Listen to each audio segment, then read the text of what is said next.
السلام علیکم every one second میں آپ کا host Mazhar Iqbal and you are watching the Hawk. دوستو آج کی اس پہلی قسط میں اس ویڈیو میں ہم خلافت عباسیہ کے متعلق بات کریں گے، کس طرح خاندان بنو عباس نے خون ریزی کی، بنو امیہ کو شکست دی اور خود تخت پر بیٹھ گئے۔ بنو عباس نے کس طرح پہلے عراق پر قبضہ کیا اور بنو امیہ خاندان میں کیسے بغاوتیں شروع کی تھی۔ بنو عباس نے کس طرح بنو امیہ کے جو لوگ اس جنگ میں شہید ہوئے تھے، جو مر گئے تھے، انہیں قبروں سے نکال کر ان کی ہڈیوں کو پسوا دیا تھا۔ عربوں اور ایرانوں کے درمیان یہ جو نفرتیں ہیں، یہ دشمنیاں ہیں، یہ پہلے کی تھی۔ جب ایران پر عربوں کا قبضہ ہوا تو خلفائے راشدین نے ویڈیو پر آگے بڑھنے سے قبل حسب معمول چینل پر نئے آنے والے دوستوں سے گزارش ہے ہمارے چینل کو سبسکرائب کر دیجیے اور ساتھ لگے بیل آئیکن کو بھی پریس کر دیجیے۔ Watch for more informative video like this, so let's start this video without any delay.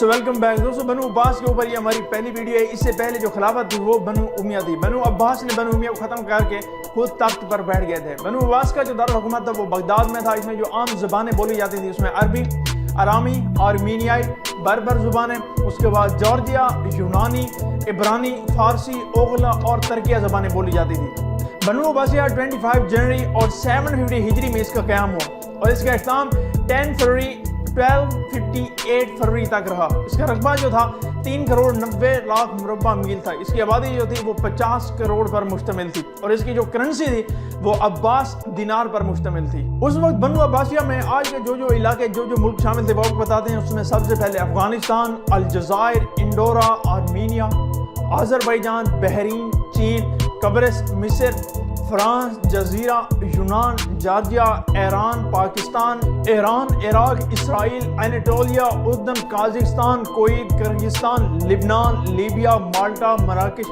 Portugal, قطر، روس، سارونیا، سعودی عربیہ، صومالیہ، ہسپانیہ، سوریہ، تاجکستان، تیونس، ترکی، ترکمانستان، متحدہ عرب امارات اور یمن شامل تھے۔ یہ تمام علاقے بنو عباسیہ میں شامل تھے۔ دوستو عباسیوں کی حکومت بھی امویوں کی طرح شخصی اور موروثی تھی اور ولی عہدی کا بھی وہی طریقہ تھا جو بنو امیہ نے اختیار کیا ہوا تھا۔ خاندان عباسیہ نے دارالحکومت دمشق سے بغداد منتقل ہو گئے اور 2 صدیوں تک مکمل طور پر عروج حاصل کر رکھا۔ زوال کے آغاز کے بعد مملکت کئی حصوں میں بڑھ گئی، تقسیم ہو گئی، جس میں ایران میں مقامی عمران نے اقتدار حاصل کیا۔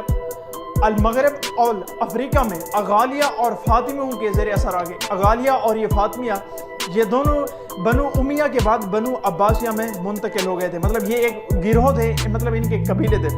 عباسیوں کی حکومت کا خاتمہ 1258 میں منگول فاتح ہلاکو خان کے حملے کے زیر ہوا، تاہم خلیفہ کی حیثیت سے ان کی حیثیت بھی برقرار رہی اور مملوک سلطان ملک الظاہر ببرس نے خاندان عباسیہ کے ایک شہزادے ابو القاسم احمد کے ہاتھ پر بیعت کر کے اس کے نام کا خطبہ اور سکہ جاری کیا تھا۔ مطلب یہ کہ جو منگولوں نے اٹیک کیا تھا، منگولوں میں سے ایک بندہ ببرس تھا جو مسلمان ہو گیا تھا۔ اس طرح خلافت بغداد سے قاہرہ منتقل ہو گئی، تاہم یہ صرف ظاہری حیثیت کی خلافت تھی، تاہم اختیارات مملوک سلاطین کو حاصل تھے۔ عثمانیوں کے ہاتھوں میں مملوکوں کو شکست کے بعد عباسیوں کی اس ظاہری حیثیت کا بھی خاتمہ ہو گیا تھا اور خلافت عباسیہ سے عثمانیوں میں منتقل ہو گئی تھی۔ موجودہ عراق میں تقریت کے شمال مشرق میں رہنے والے العباس قبیلہ اسی خاندان عباسیہ سے تعلق رکھتا تھا۔ بنو عباسیہ کی حکومت کس طرح، اس کا تھوڑا سا پس منظر آپ کو بتاتے ہیں کہ خاندان بنو امیہ کی حکومت کے دور زوال میں سلطنت ہر جگہ شورش اور بغاوتیں شروع ہوئی تھیں، جن میں سب سے خطرناک تحریک بنی ہاشم کی تھی۔ بنی ہاشم چونکہ اس خاندان سے تھے جس میں رسول اللہ صلی اللہ علیہ وسلم ہوئے تھے، اس لیے وہ خود کو خلافت کا بنی امیہ سے زیادہ مستحق سمجھتے تھے۔ بنی ہاشم میں بھی 2 گروہ پیدا ہو گئے تھے، ایک جو حضرت علی کو اور ان کے بعد ان کی اولاد خلافت کا حقدار سمجھتا تھا، یہ گروہ شیعان علی کا طرفدار کہلاتا تھا۔ بعد میں اسی گروہ میں سے کچھ لوگوں نے شیعہ فرقے کی شکل اختیار کر لی اور وہ اسی اسنا میں اشعری کہنے لگے، اور دوسرا جو گروہ تھا وہ رسول اللہ صلی اللہ علیہ وسلم کے چچا حضرت عباس کی اولاد کو خلافت دلانا چاہتا تھا۔ شروع میں دونوں گروہوں نے مل کر بنو امیہ کے خلاف بغاوتیں شروع کی، لیکن بعد میں عباسی گروہ کو غالب آ گیا اور جو دوسرا گروہ تھا جو حضرت علی علیہ السلام کی طرفداری کرتا تھا وہ تھوڑا مغلوب ہو گئے تھے۔ بنو عباس کی دعوت پر عمر بن عبدالعزیز کے زمانے میں ہی شروع ہو گئی تھی۔ شام کے دور میں اس نے مسند حاصل کر لی، مطلب کرسی حاصل کر لی۔ امام حسین رضی اللہ تعالیٰ عنہ کی شہادت کے بعد شیعان علی نے منصب امامت امام کے صاحبزادے حضرت زین العابدین کو پیش کی، لیکن جب انہوں نے قبول نہیں کی تو شیعوں نے حضرت علی کے غیر فاطمی فرزند जो हज़रत फातिमा की गोद में से नहीं थे, मोहम्मद बिन हनफिया को इमाम बना लिया और इस तरह इमामत का जो मनसब था अहले बैत नबी से अलवी शाह में मुंतकिल हो गया था। मोहम्मद बिन हनफिया के बाद उनके साहबजादे अबू हाशिम अब्दुल्ला जानशीन हुए और ईरान में उनकी दावत खुफिया अंदाज में फैलती जा रही थी, लेकिन मतलब इसका यह है कि किसी को इस दावत के मुतालिक पता नहीं चला। 100 हिजरी में अबू हाशिम ने शाम में वफात पाई। उस वक्त उनके ख़ानदान में से कोई शख्स उनके पास मौजूद नहीं था। मशहूर सहाबी हज़रत अब्दुल्ला बिन अब्बास रज़ी अल्लाह ताला अन्हा के पोते मोहम्मद बिन अली करीब मौजूद थे, इसलिए अबू हाशिम ने उनको जानशीन मुकर्रर करके मनसब इमामत उनके सुपुर्द कर दिया। इसी तरह इमामत अलवियों से अब्बासियों में मुंतकिल हो गई। बनी हाशिम की ये दावत उमर बिन अब्दुल अजीज से हिशाम तक खुफिया रही और इराक और खुरासान के बड़े हिस्सों में फैल गई। 126 हिजरी में मोहम्मद बिन अली का इंतकाल होता है और उनके बड़े बेटे इब्राहिम मोहम्मद बिन उनके जानशीन बन जाते हैं। उनका मरकज़ शाम के एक एरिया हिमामा में होता है। उसके दौर में तारीख ने बहुत जोर पकड़ लिया और मशहूर ईरानी अबू मुस्लिम खरासानी इस ज़माने में अब्बास तारीख के हामी की हैसियत से दाखिल हुआ बनु उमैया में। उसने एक तरफ अरबों को आपस में लड़ाया और दूसरी तरफ ईरानियों को अरबों के खिलाफ उभारा। इस जगह यह बात काबिल जिक्र है कि मोहम्मद बिन अली ने अबू मुस्लिम को हिदायत की थी कि खरासान में कोई अरबी बोलने वाला जिंदा ना छोड़ा जाए। मरवान के दौर में इसी साजिश का इंकशाफ हो गया, इब्राहिम को कत्ल कर दिया गया। अब इब्राहिम का भाई अबुल अब्बास अब्दुल्ला बिन अली जानशीन हुआ। उसने भी यही हुक्म दिया कि खरासान में कोई भी अरब जिंदा ना छोड़ा जाए। उसने इब्राहिम के गम में सियाह लिबास सियाह झंडा अब्बासियों का निशान करार दे दिया। अरबी और ईरानी हमेशा एक दूसरे से नफरत करते थे, हमेशा की तरह। और जब ईरान पर अरबों का कब्जा हुआ तो खुलफाए राशिदीन ने मुनसिफाना हुकूमत कायम करके इस नफरत को कम करने की कोशिश की, लेकिन बनु उमैया के हुक्मरान खुलफाए राशिदीन के असूलों पर ना चले।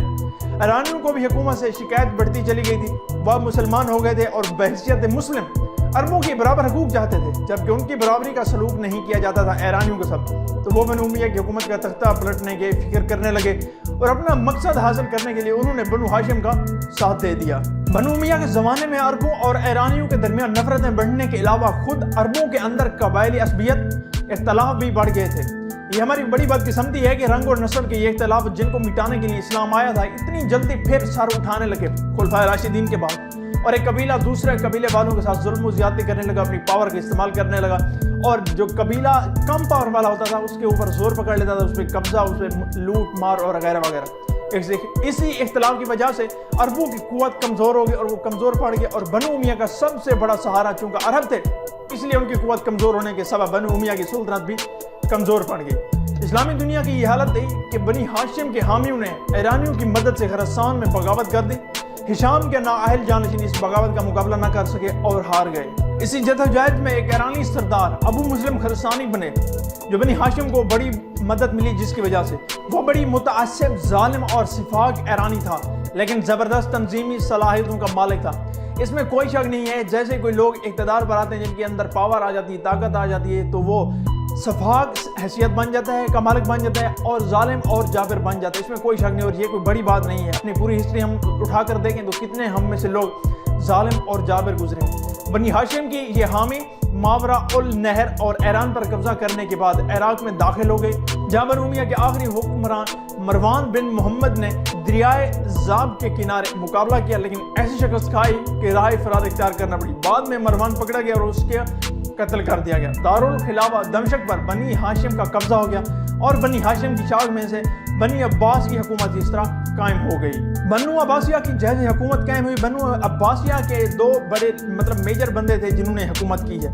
एक बनु अब्बास था और दूसरा मंसूर था। अबुल अब्बास अब्दुल्ला खिलाफत अब्बासिया का पहला हुक्मरान था। उम्मी खलीफा मरवान सानी ने इब्राहिम मोहम्मद बिन अली को गिरफ्तार करा के मरवा डाला था, तो अबू अब्बास उनका जानशीन बना। उसने अपने आबाई मस्कन हमेमा जनूबी फ़लस्तीन की रिहाइश तर्क कर दी, छोड़ दी और अहलो अयाल समेत कूफे में आ बसा।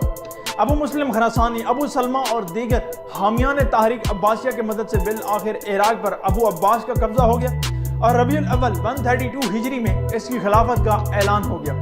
बाद में फुरात के किनारे अम्मियों और अब्बासियों में फैसला कुन जंग हुई और अबू अब्बास के चचा अब्दुल्ला बिन अली ने ज़ुल्हिज्जा 132 हिजरी में बनु उमैया का खात्मा करके आखिरी खलीफा जो लास्ट खलीफा था मरवान सानी का खात्मा करके बनी अब्बास की खिलाफत की बुनियाद डाल दी थी। दोस्तों अबू अब्बास ये बहुत ही जाबिर और जालिम हुक्मरान था। इसने अपनी खिलाफत के इस्तेकाम की खातिर बड़ी खून रेजी की। बनु उमैया पर तो उसकी सख्तियां इंतहा को पहुंच गई थी। मुर्दे भी उसके जोश व इंतकाम से महफूज न रह सके। अक्सर उम्मी खुलफा की कब्रें खुदवा कर उनकी हड्डियां पीसी गईं। इस कत्लो गैरत गिरी और सफाकी की बात सफा के लक़ब से मशहूर हुआ, जिसके मानी खून रेजी के हैं। सफा की सख्तियाँ सिर्फ दुश्मनों तक ही नहीं थी बल्कि उसके अक्सर मुतअद्दिद और जो काबिल फ़ख्र लोग और जो उसके बहुत ही करीब थे उसके मुजालिम का शिकार हुए। मशहूर अब्बासी दाई अबू सलमा जो उसका पहला वजीर भी था, उसकी एमा पर मौत के घाट उतार दिया गया था। और आपको ये भी मैं पहले बता चुका हूँ कि ये जो अबू सलमा था ये ईरान का था। इसने पूरी उमैया का बनु उमैया का तख्ता उलटने में अब्बासिया की मदद की थी। बाद में यही बंदा अब्बासिया के जुल्म का शिकार हो गया था। उम्मीद करता हूँ कि इस वीडियो ने आपके नॉलेज में इजाफा किया होगा और आपको वीडियो भी अच्छी लगी हुई। ये किस्त 1 थी और बाकी जो पार्ट है वो किस्त 2 में इसका डिस्कस करेंगे। और हस्बे मोल चैनल पर रहने वाले दोस्तों से गुजारिश है अगर वीडियो अच्छी लगी तो हमारे चैनल को सब्सक्राइब कर दे, साथ लगे बेल आइकन को भी प्रेस कर दीजिए। Watch for more video like this.